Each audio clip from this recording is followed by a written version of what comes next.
Hi everyone, it's Suey. Today is Tuesday, so I'm going to do a tag that I've seen going around lately. This one I saw on Melinda at Web of Stories. Everybody's saying that they're not sure who created it, so I won't be able to attribute that to anyone at this point. But okay, so let's just jump right into it.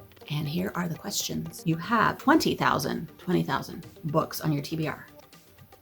I probably do, don't I? How in the world do you decide what to read next?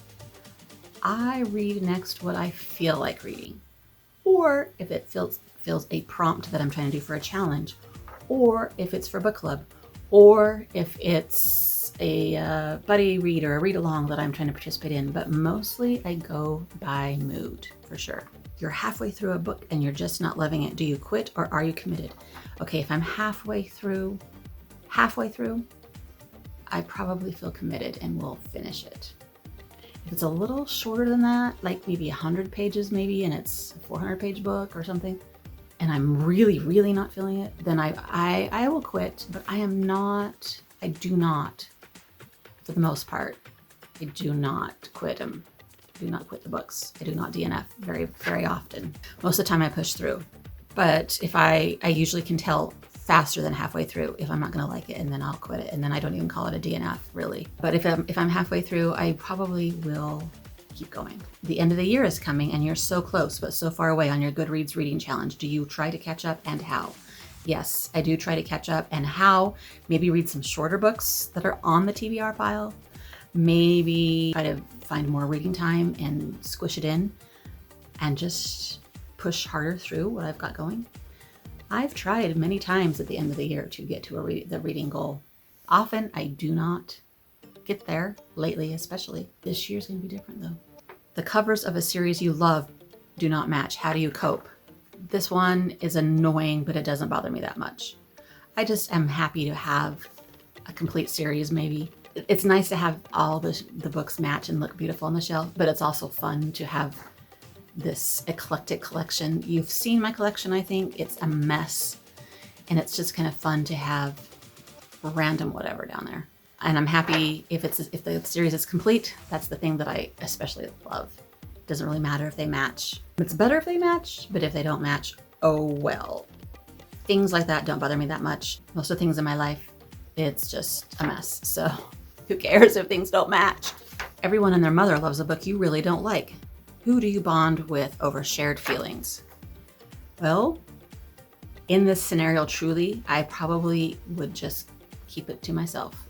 Or I would come here and have a video about it and gush to the world behind the camera and find somebody that way.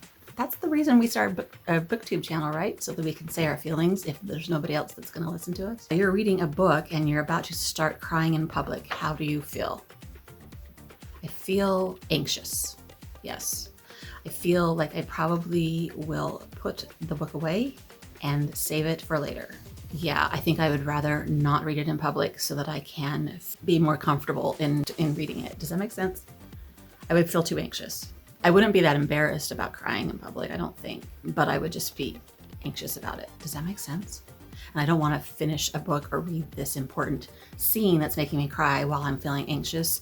I would want to feel comfortable, so I'd probably save it. Okay, a sequel of a book you love just came out, but you've forgotten a lot from the prior novel. Will you reread the book or skip the sequel?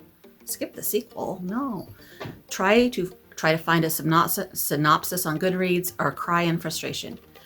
Okay, this has happened a lot, and I do not reread because that makes me crazy. I don't have time for that. I gotta just jump right in to the sequel. I'm not going to skip the sequel. That's crazy. Maybe I will find a synopsis, or mostly what I do is I just start reading the sequel and it starts coming back usually. I don't like it when authors recap the entire first book or whatever it is, but most of the time they will stick in enough little nuances that will make you remember what happened. Make sense? That's what I like. And it usually happens, and I usually remember eventually. And if I start reading it and I don't, then I might look up a summary or a synopsis or something somewhere. You do not want anyone borrowing your books. How do you politely tell people nope when they ask? If somebody asks me to borrow a book and I really truly do have an issue with people borrowing books, then I will just say I don't lend out my books. Sorry, I don't do that. But in reality, for me, I'm a little nervous lending out books sometimes. I don't lend out signed books usually, but I will lend out other books and give people a chance, but it's pretty much one strike and you're out. Like if you bring back a killed book or you never bring back the book, then you are out. I won't be lending to you again. So I usually give people a chance, but I do want my books back for the most part to stick back down on my crazy library. Or, you know, usually they're borrowing a book that is kind of a popular, well-liked book. And so I will want it back. If I was one that had that blanket policy, then I would just tell them, yeah, I'm sorry, I don't lend out my books. You've picked up and put down 5 books in the last month. How do you get over your reading slump? You know what? I'm feeling this right now. It's not good. Cannot get going on something. Everything I start, it's not that it's not good. It's just that I keep starting these great big huge books, and I'm going on 2 different trips within this month of October. And I don't want to carry these huge books, and I can't get them on the ebook right now. So, what's the question again?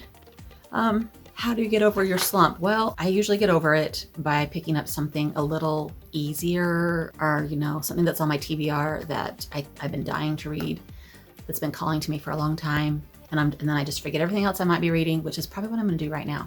Drop all those other things and pick up something completely different and stop trying with the other things right now.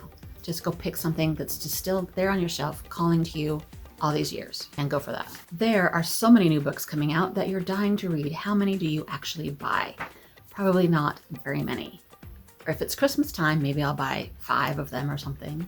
If I go to the used bookstore and see them on a good sale, then maybe I'll buy 3 or something. Most of the time, I will see if I can get it on my ebook or the library or something like that. I can't get it that way, then perhaps I'll buy them. But I won't go out and buy like 10 books or 20 books all at once. Okay, after you've bought the new books you can't wait to get to, how long do they sit on your shelves before you get to them? Well, it depends. The recent books I've been buying lately, I've been getting to pretty fast. A couple months maybe.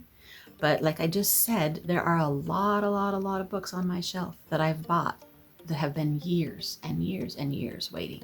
It could range from 10, 15 years to a few months.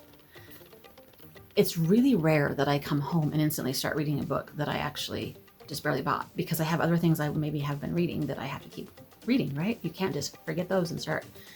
But I probably have done that a bit. Usually they have to wait their turn. That's so sad.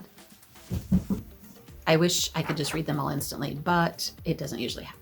Okay, I think that's the end of that tag. I hope you enjoyed my crazy all over the place answers. If this is one you've been seeing going around and nobody's tagged you, then you are tagged. Please do it and let me know so that I can come and see what your answers are. So until next time, happy reading.